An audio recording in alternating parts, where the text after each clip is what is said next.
তো বন্ধুরা, আজকে আমরা এসেছি হুগলি স্টেশন থেকে একেবারে নিকট হুগলির অ্যাকোয়া মারিনা ওয়াটার পার্কে। চারপাশের ভিউটা আগে সবার আগে দেখে নাও।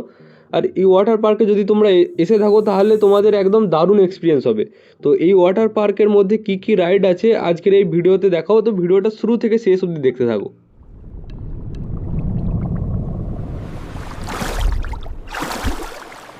তো সবার প্রথমে তোমাদের ওয়াটার পার্কে এন্ট্রির জন্য এন্ট্রি ফি পড়ে যাবে তোমাদের পার হেড 500 টাকা করে। তো আমরা প্রথমে ওয়াটার পার্কে এন্ট্রি করে নেওয়ার পর আমরা লকারের চাবি নিয়ে নিই, যেখানে একটা লকারের ফিস পড়বে হচ্ছে 100 টাকা। আর এই সাইডের যে রুমগুলো তোমরা দেখতে পাচ্ছ, এখানে প্রত্যেকটা রুম এসি রুম আছে এবং প্রত্যেকটা রুমের ভাড়া মিনিমাম 2000-এর উপরে পড়ে যাবে, মানে মিনিমাম 2200 করে পার একটা রুম ভাড়া পড়বে। তো যাদের এখানে থাকার প্ল্যান আছে তারা থাকতে পারো। আমরা যেহেতু একদিনের প্ল্যান ছিল, মানে আমরা ওয়াটার পার্ক দেখবো, গোটাটা এক্সপ্লোর করবো এবং বেরিয়ে যাবো, তাই আমরা রুম না নিয়ে লকারই নিয়ে নিলাম, যেহেতু লকারের খরচাটা অনেক কম পড়ছিল। তা এই সামনে যে জায়গাটা দেখতে পাচ্ছ, এই জায়গাটা হচ্ছে ওয়েব পুলের জন্য মেনলি। তো এখন আমরা সকালের দিকে যখন পৌঁছালাম তখন 10টার সময়, তখন সেই এই ওয়েব পুলেতে ধীরে ধীরে জল ভরা শুরু হয়েছিল আর কি।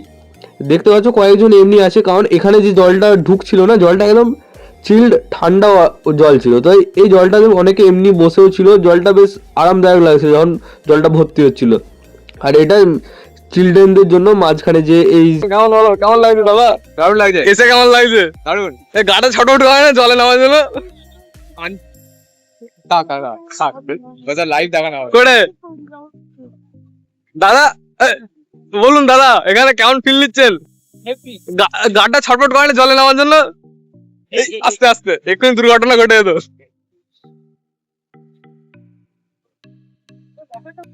তারপর এখানে গল্প করতে করতে আমরা লকারের চাবি নিয়ে নিয়েছিলাম, কিন্তু লকারটা ঠিক কোন দিকে ছিল সেটা মনে করতে পারছিলাম না। তো আমরা এখানে কয়েকজন গার্ডসকে জিজ্ঞাসা করার পর তারা বললো যে এই যে বিগ রাইড আছে, যেটা 12:45 করে ওপেন হবে, ওর ভেতর দিয়েই যে রাস্তাটা গেছে একদম শেষ মাঝে, সেখানে হচ্ছে বয়েজ লকার রয়েছে।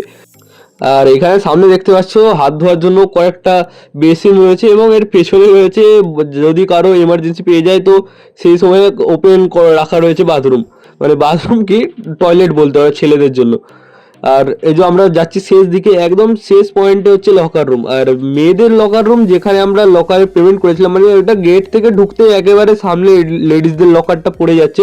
তো লেডিসদের জন্য লকার রুম খুঁজতে এত ঝামেলা হবে না। আমাদের ছেলেদের লকার রুমটা একবারে শেষ প্রান্তে রয়েছে, তো আমাদেরকে অনেকটা হেঁটে এগিয়ে আসতে হচ্ছে। এই যে লকার রুমটা ছেলেদের দেখতে পাচ্ছ, যার ভেতরে তো সুইমিং পুলে চান করার পর যদি কারো চান করার মন যায়, তার জন্য আলাদা করে ওয়াশরুম এবং টয়লেট দুই রয়েছে লকার রুমের সাথে জয়েন্টে। তা লকার রুমে আমাদের জামা কাপড় চেঞ্জ করে নেওয়ার পর আমরা চলে যাই রাইডের জন্য। তো প্রথম যে রাইডটায় গেলাম সেটা তোমাদেরকে দেখিয়ে দিচ্ছি। এখানটাতে মেনলি 3টে পাশাপাশি রাইড আছে, তার মধ্যে মাঝের রাইডটা ওপেন আছে, মানে ওপেন বলতে কি এতে কোনো রাউন্ড নেই, একদম ডাইরেক্ট প্লেন রাইড, মানে ওপর থেকে একদম নিচে অব্দি কোনো একটা রোল করা নেই, একদম স্ট্রেট যাবে। তো প্রথমে আমরা ভাবলাম যে স্ট্রেট যেটা আছে সেটাতেই যাবো, কারণ স্ট্রেটটাতে প্রথমবার করলে অতটা ভয় লাগবে না। আর ওয়াটার পার্কে আমাদের এক্সপিরিয়েন্স হচ্ছে প্রথম, তাই আমরা budget friendly Hooghly aqua Marina দিয়ে স্টার্ট করলাম। আর এটা যে কারোর জন্যই সুবিধা আছে, কারণ এটা ঘরের একদম কাছে। আমার যেহেতু হুগলিতে বাড়ি, তো আমার বাড়ি থেকে তো এটা একদম কাছে। আর বাকি আপনারা বলবেন আপনারা কোথা থেকে ভিডিও দেখছেন। প্রথমে আমরা এই রাইডে চলে গেলাম, আর এটাতে যাওয়ার জন্য আমরা 4টে বন্ধু মিলে গেছিলাম। তো আমাদের একটা বন্ধু আছে যে হচ্ছে হাইটকে একদম ভয় পায়। তো আমরা বললাম ভাই যে তাহলে তুই ওয়াটার পার্ক এলি, তোর তো লস হয়ে যাবে, একটা রাইডও চাপতেই হবে। তো এই রাইডটাতেও কিছুতেই চাপানো গেল না, কিন্তু এর পাশে যে রাইডটা ছিল তাতে ওকে আমরা অনেক টেনে চাপিয়ে দিয়েছিলাম জোর করে। তো প্রথমে এই রাইডটার ভিউটা দেখে নাও। এটা হচ্ছে যেখান থেকে আমরা যাচ্ছি সেই অ্যাঙ্গেল থেকে ভিউ, এবং নিচে থেকেও ভিউ আমি এর পর দেখাচ্ছি তোমাদের। আর এইটা হচ্ছে কি আমার নিচে থেকে তুলে।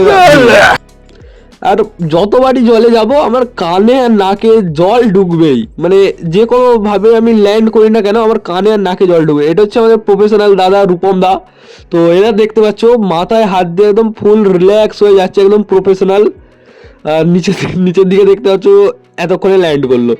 তো প্রথমে প্রফেশনালকে দিয়ে ট্রায়াল করাতে হয়, তারপর আমরা ট্রাই করব, কারণ প্রফেশনাল যদি ওকে বলে তাহলে আমরা ট্রাই করব। আর সব থেকে বেশি মানে যার মধ্যে ফিয়ারলেস গাই বলতে পারো সে হচ্ছে আমাদের দাদা রূপম দা।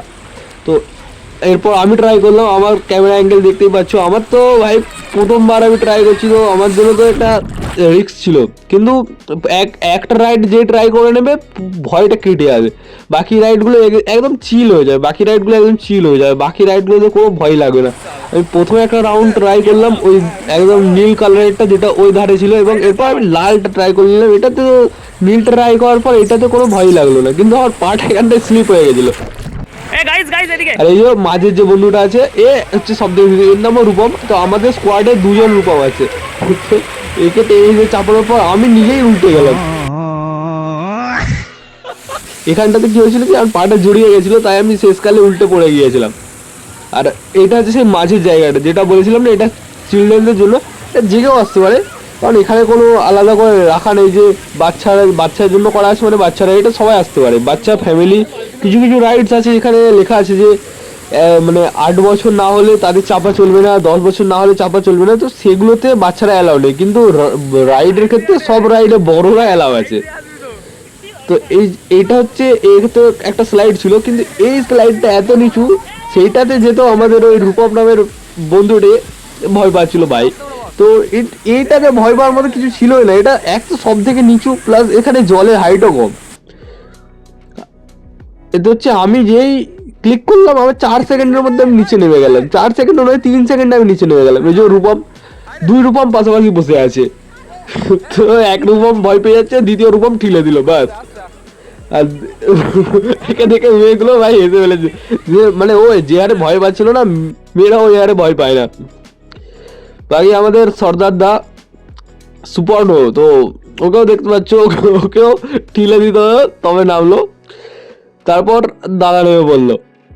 আর এখানে আমরা খানিকক্ষণ চিল করছিলাম, কারণ এখানে জলটাতে এরা বলছিল নাকি ভাই দেখ দেখ জলটাতে আমরা ভাসছি, তুই এসে ট্রাই করতো। আমিও দেখলাম ভাই যে সত্যি তো জলটাতে ভাসা যাচ্ছে, মানে জলটাতে মাটিতে ঠিকছি না, জলটা বেশ ভাসিয়ে রাখছে গাটাকে। তো এখানে খানিকক্ষণ মজা করলাম বাচ্চাদের রাইডগুলো করার পর। আর মেনলি আমাদের যে ক্যামেরাম্যান আছে, মানে আমাদের পাতলু রূপম, তো আমাদের স্কোয়াডে 2টো রূপম আছে, এক হচ্ছে মোটু রূপম, এক হচ্ছে পাতলু রূপম। এই যে গ্রিন জামাটা মোটু রূপম, আর যে ক্যামেরাম্যান নীল ও হচ্ছে আমাদের পাতলু রূপম। তো যে পাতলু রূপম আছে ওর একটু হাইট ফোবিয়া আছে, ও বাচ্চাবেলায় নাকি ছাদ থেকে পড়ে গেছিলো, তারপর থেকে ওর হাইট ফোবিয়া আছে। বাকি এখানে আমাদের কোনো বাক্সদি হলো, এখানে অনেকক্ষণ ধরে আমরা রিল্যাক্স করলাম, একটু গাটা ইয়ে করে নিলাম। जी ये भोसड़ी क्या कर रहे हो? अरे अरे लोड़े मेरी बहन की हट ले ले होश में आओ भैया ले ये ले लोड़े ये देख बेंचो। আমাদের পাতলু রূপমের যেহেতু একটু হাইট ফোবিয়া ছিল, তাই ছোট ছোট রাইডগুলো দিয়ে ওকে ট্রাই করেছিল, কারণ ভাই যেহেতু এসেছে তো রাইড তো করতেই হবে না, পয়সা বসুল না করলে হয়। আমরা মজা করছি, ওকে তো মজা নিতে হবে ভাই। দেখো ছোট রাইডেতেই ডুবে গেল। তো এই রাইডটাতে আমাদের 3 জনের হয়ে গেছিলো, মানে 2 রূপম আর আমার হয়ে গেছিলো, কিন্তু আমাদের যে সুপর্ণ নামের যে বন্ধুটা আছে ওর একটু চেহারা একটুই বেশি, যে ওর কোমর মানে পেছনটা আর কি আটকে গেছিলো ওই বাচ্চাদের স্লাইডটাতে, ঠিক আছে। তো এই জন্য আমাদের 3 জনের স্লাইডের ফুটেজ আছে, কিন্তু ওর স্লাইডের ফুটেজ নেই, কারণ ও যেই বসেছিল ওর পেছনটা আটকে গিয়েছিল, স্লাইড করতে পারছিল না। তারপর সর্বশেষ আমরা চলে এলাম ওয়েব পুল। আর ওয়েব পুল হচ্ছে সেই লেভেলে মজা ছিল, মানে ওয়েব পুলের যে ঢেউয়ের হাইট বলতে পারো, একবার তো এর ঢেউয়ের হাইট দিঘার হাইটের থেকে বেশি ছিল। মানে ওয়েব পুলের যে হাইটটা ছিল না, সেরা ফিল ছিল। আর এতেই সব থেকে বেশি পয়সা বসুল হয়েছে। আর ওয়েব পুল আমরা যখন প্রথমে স্টার্টিং হয় 12:45 কি 12:30 টাইম করে, কিংবা 12টা করে স্টার্টিং হয়েছিল যত সম্ভব। তো প্রথমবারও আমরা প্রথম স্টার্টিংয়ে তো আমরা ছিলাম, এবং দ্বিতীয়বার যখন স্টার্টিং হলো 1 ঘন্টা বাদে, তখনও আমরা মজা নিয়েছিলাম। আর ওয়েব পুলের মজাটাই আলাদা ছিল, তাই আমি একটা ছোট্ট করে 1 মিনিটের ক্লিপ দিয়ে দিলাম, নইলে ওয়েব পুলের মিনিমাম আধ ঘন্টার ওপরের ক্লিপ আছে, তো সব ক্লিপ তো দেওয়া যাবে না, তাই 1 মিনিট একটা ছোট্ট ক্লিপ দিয়ে দিলাম। আর ওয়েব পুলের মজাটা আলাদাই ছিল, মানে তুমি যে হিসাবে দীঘা সমুদ্রের ঢেউ আছে, সেই হিসাবে তো এখানে যে ওয়েব পুলের মজাটা আছে না, সেটা আলাদাই আছে। তো আমরা ওয়েব পুলে মিনিমাম 1 ঘন্টা ধরে মজা করেছি ওয়েব পুলে।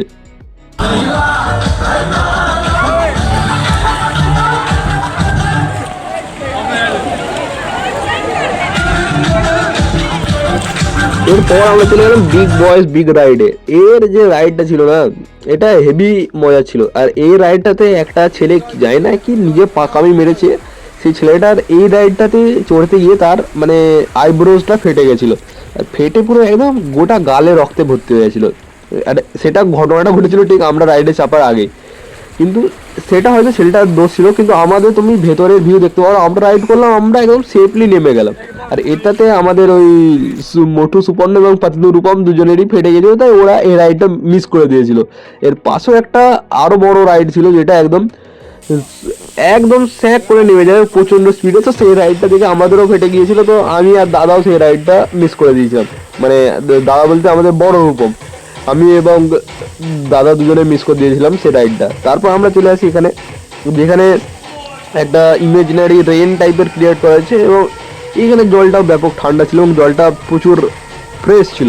এই জলটাকে গাড়িটা ধুয়ে পুরো গোটা ফুল বডি রিফ্রেশ হয়ে গিয়েছিল। তারপর এখানে আমাদের ক্যামেরাম্যান মানে পার্ট টাইম ক্যামেরাম্যান সুপর্ণ, ও একটা স্পেশাল পোজ বলে, যে পোজটা তোমরা একটু বাদে আমি দেখাচ্ছি। খানিকক্ষণ একটু গাটাকে চিল করে নিল গাটাকে, তারপর সবাইকে বলে কিনা যে চুলগুলো ওপর দিকে তোলো, এরকম পোজ দেওয়া হবে, চুলগুলো একদম বলিউড স্টাইলে চুল তোলো পোজ দেওয়া হবে।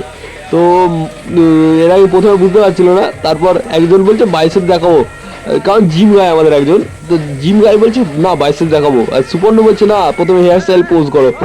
তো এই পোজটা কি ছিল তেমন বুঝতেই পারলাম না, কিন্তু মালটার খুব সোয়াগ লাগছিল, নিজেকে হাসি লাগছিল, কিন্তু আমি তো বুঝতে পারলাম না ভাই কদিন হয়তো মাথা টাকলা হয়ে যাবে, তাই ওই জন্য হয়তো ভাই পোজটা করে দেখাতে বললো এই পোজটা। তারপর আমাদের জিম গাইড রূপমদার সাথে দাঁড়িয়ে আমি একটু বাইসেপের পোজ দিয়ে দিলাম, যদিও আমার বাইসেপ বলতে কিছু ছিল না, তবে রূপমদাকে সাবাসে জানিয়ে দিলাম যে হ্যাঁ ভাই ঠিক আছে কয়েকদিন বাদে আমারও এরকম বাইসেপ হয়ে যাবে। তারপর এখান থেকে আমরা বেরিয়ে গেলাম। এরপর আমরা চলে এলাম একটা ওয়াটারফল, একটা মানে কি এখানে এই একটাই ওয়াটারফল ছিল, মানে আমরা চলে এলাম এরপর ওয়াটারফলে। এখানে জলটা একটু অন্যরকম ছিল, মানে জলটা আর কি মুখে ঢুকে গিয়েছিল আমার কয়েকবার, তো এখানে জলটা না একদম কেমন নন্দ নন্দ জল ছিল এই জলটায়। তাই এখানে আমরা খানিক্ষণ দাঁড়িয়ে একটু বাবা টিল্লুর স্মরণে এলাম। তো আমাদের প্রথমে আমাদের বাবা টিল্লু ধ্যান করলো, তারপর আমরা একে একে বাবা টিল্লুর মতো দর্শন নিয়ে আমরা একে একে করে বাবা টিল্লুর পোজ দিয়ে ধ্যান করে সবাই যে যার এক একটা করে ভিডিও বানিয়ে নিলাম। প্রথমে বাবা টিল্লু আমাদেরকে একটু দেখিয়ে দিল যে এইভাবে তোমরা ধ্যান করতে পারো, মাঝে মধ্যে ঠ্যাং তুলেও করতে পারো। তো বাবা টিল্লুর কাছ থেকে ইন্সপিরেশন নিয়ে আমরাও এক এক করে চলে গেলাম ধ্যানে বসতে। তো ওখানে সুপর্ণকে আমরা পার্ট টাইম ক্যামেরাম্যানকে ক্যামেরা ধরিয়ে দিয়ে তিনজনে মিলে প্রথমে চলে গেলাম আমরা ধ্যানে মগ্ন হতে। তো আমরা ধ্যানে মগ্ন হচ্ছিলাম, এমন সময় বাবা টিল্লুর মাথায় পাথর নাকি পড়ে গিয়েছিল, তাই বাবা টিল্লু পজিশন নিতে পারছিল না। তো আমার গায়ে একবার দুবার পাথর টাথর পড়ে গিয়েছিল, তো আমি একটু বাবা টিল্লুর মতো এক্সপ্রেশন দিয়ে দিলাম। এবার তিনজনে মিলে ধ্যান করে নিলাম খানিকক্ষণ। বাবা টিল্লুর অনেকক্ষণ ধ্যান হয়ে গেছিলো, তাই বাবা টিল্লুর টাইম শেষ হয়ে গেছিলো। বাবা টিল্লু বললো তোমরা এগিয়ে বসো, আমি পেছন দিকে তোমাদেরকে আশীর্বাদ দেবো। তো বাবা টিল্লুর সাথে খানিকক্ষণ তপস্যা করার পর বাবা টিল্লু ক্যামেরাম্যানের কাছে চলে গেল এবং ক্যামেরাম্যানকে তপস্যায় বসিয়ে দিল। ক্যামেরাম্যান প্রথমে নিজের চুল সেট করে নিল, তারপর ক্যামেরাম্যান তপস্যার দিকে ধ্যান দিল। আমি এখানে বাবা টিল্লুকে বললাম মন্ত্র ফন্ত্র কিছু বলতে হবে কিনা। বাবা টিল্লু বললো না না আমার আশীর্বাদই যথেষ্ট, মন্ত্রের দরকার নেই, আমার আশীর্বাদই তোমরা অনেক বড় হয়ে যাবে। তো আমরা মনোযোগে ধ্যান করে এখান থেকে চলে গেলাম রেস্টুরেন্টের দিকে। আর এই ওয়াটার পার্কের সঙ্গে যে রেস্টুরেন্ট ছিল, এখানে খাবারের যে প্রাইস ছিল একদম ঠিকঠাক প্রাইস ছিল, কোনো ওভার প্রাইস ছিল না। তো খাবার খাওয়ার আগে আমি এখানে দেখলাম যে ভাই খোলাতে কোনো কাঁচ প্রোটেকশন ছাড়াই কিছু মাছ ঘুরে বেড়াচ্ছে। তো মাছেদের একটা ভিডিও নিলাম, তারপর রেস্টুরেন্টটা তোমাদের দেখিয়ে দিই, একদম ওপেন রেস্টুরেন্ট। আর এখানে বসে আমরা আজকের খাবার দাবারটা সেরে নিলাম। খাবার দাবারের প্রাইস একদম ভালো ছিল এবং খাবারের যে টেস্টটা ছিল সেটা একদম মোটামুটি ছিল। তো আমরা এখানে ওয়াটার পার্কে বিরিয়ানি এবং চিকেন কষা সাটিয়ে আরও খানিকক্ষণ একটু জলে ডুব দিয়ে খানিকক্ষণ রেস্ট নিয়ে চলে গেলাম আজকের এই দিনটা মিটিয়ে। তো আজকের দিনে খুব মজা হলো, এবং ভিডিও যদি তোমাদের ভালো লেগে থাকে ভিডিওটা অবশ্যই লাইক করে দিও, চ্যানেলে যদি নতুন চ্যানেলকে সাবস্ক্রাইব করে দিও। দেখা হচ্ছে আবার একটা নতুন ভিডিওতে।